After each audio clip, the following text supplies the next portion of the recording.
son. A terrible darkness has returned to our world.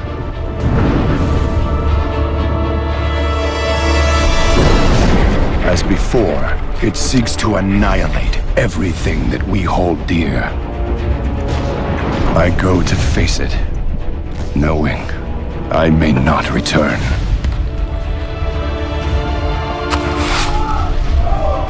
They're coming! They're coming back!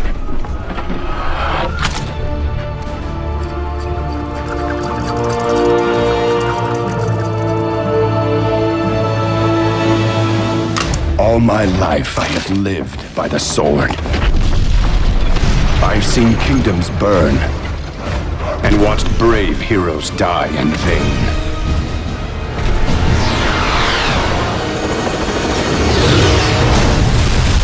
It's been difficult for me to trust after losing so much.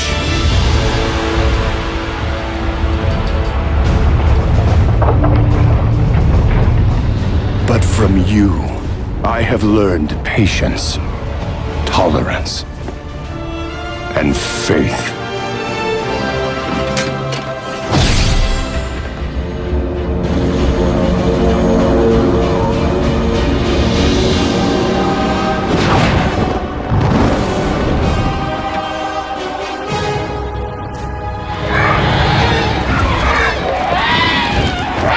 Open fire!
Anduin, I now believe, as you do,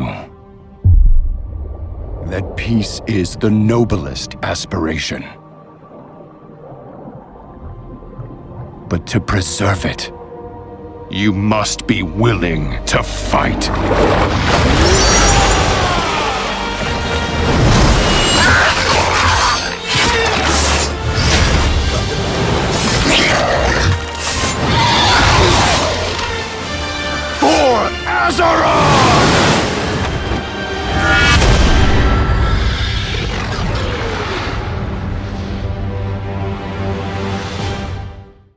Hello everyone and welcome to Google Gaming. First of all, a huge apology to all of you who's been waiting for some video content from me.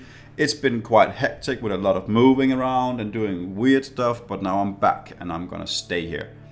Blizzcon began last night, something I have been waiting for quite some time, and I'm sure that you have as well. Many information was given and some we are yet to receive, so in this video I have chosen some of the features that kind of stood out to me. I won't be covering the Demon Hunters yet. That will be saving for the class overhaul once I get enough information to sort out and to knit something together for a full review and then get a more detailed outline of the various character changes. First, I would like to look at the leveling part. It's going to be very different indeed, and I think it's entirely in the right direction.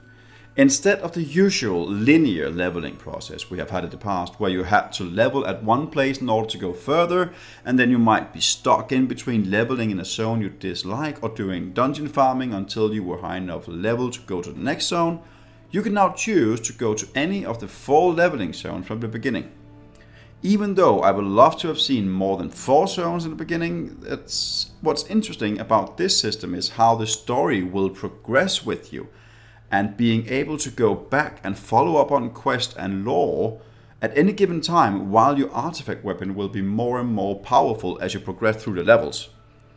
Being able to play with your friends cross servers in the zones of your choosing, while the world is scaling around you, is a perfect balance between enjoying the world and having to undergo challenges at the same time, and not having to worry about you perhaps out-leveling the zones. Also, with the new system, Blizzcon can create max level content that is not tied to a specific zone like we have had in the past. Now we will be giving objectives throughout the various zones and choosing for ourselves how and when we want to do them. Implementing this in an MMO type of game is very interesting, and I'm not quite sure how it will all pan out, but on paper it looks really good at the moment. Second on my list is the new dungeons. Eye of Ashara, Niltharian's Lair, Halls of Valor, Darkheart Thicket and the Violet Hole, they being the leveling dungeons, and at max level we will have the Vault of Wardens, Blackrook Hold, Helheim, Suramar Noble District and Suramar Catacombs. Apart from the max level dungeons, the leveling ones scale with you as you progress through the levels, and these can also be done in any order. Not like with the Wrath of the Lich King and the dungeon system there, even though it was one of the best expansions the World of Warcraft have had in my opinion, I found it extremely annoying that the leveling progress and the unlocking of dungeons just didn't go hand in hand. I'm glad that this is not the case anymore. Which brings me to the third and last part on this list, namely endgame content. I have been wondering which route Blizzard will take towards taking all of the very different individual players into consideration, and I believe that they have from what I can see now. Instead of playing a minigame and being stuck in your garrison and sending your followers on a mission, you can choose to undertake the mission yourself. If you have a profession, you will be giving a profession-related content that will last for quite some time. And with the new zone scaling and the one zone which you unlock at max level, they can choose to put any content all over the Broken Isles. Any endgame content. Not only with world bosses and certain daily quests as we know them, but as a seemingly ever-changing environment with quests that vary from week to week or even from a day-to-day basis. In your class order halls, there will be emissaries who will provide you with a bunch of different quests for you to undertake. And these emissaries will linger for a few days, so if you don't log in for a few days, you will have some of them still standing there waiting for you to accept the quests.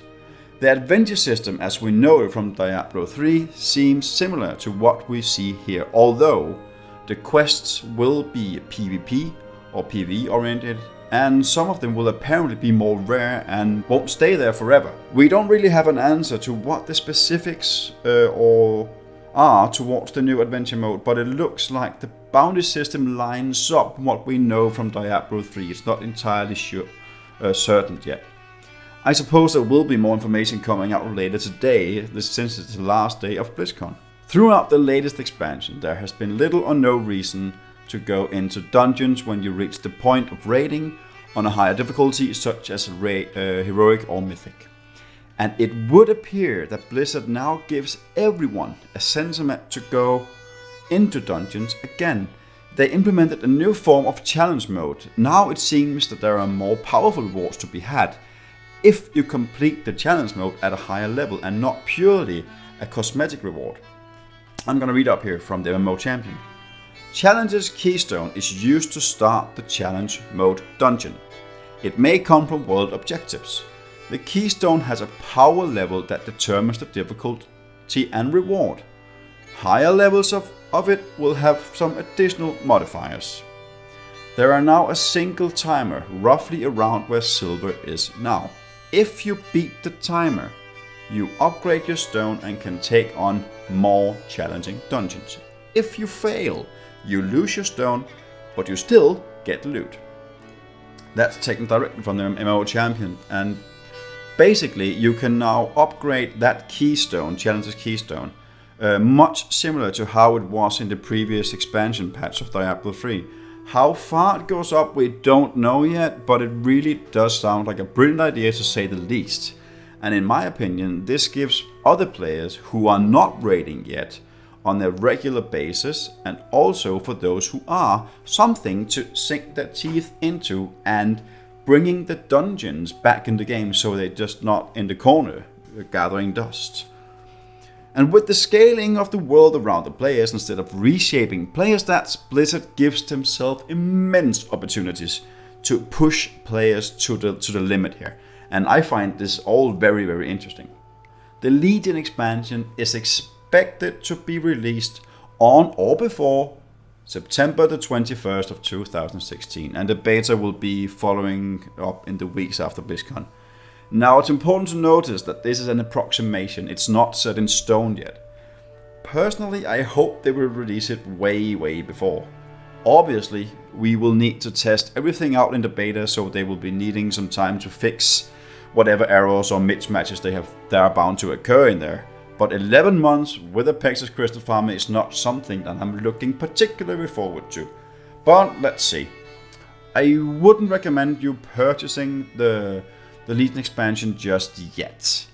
Give yourself some time to reflect and read up on what will come. See if any of the new class changes or whatever is interesting enough to you to pay $50 or $70 for the pre-purchase. As always, thanks for listening and tuning into my channel. I'm back now and I won't be going anywhere. There will be lots of Legions coverage for me to do, and I will do my very best to give you guys as much information as I possibly can. If you like this video, there might be more for you on my channel. You can support me by hitting the like button or even subscribe to my channel. It helps a ton.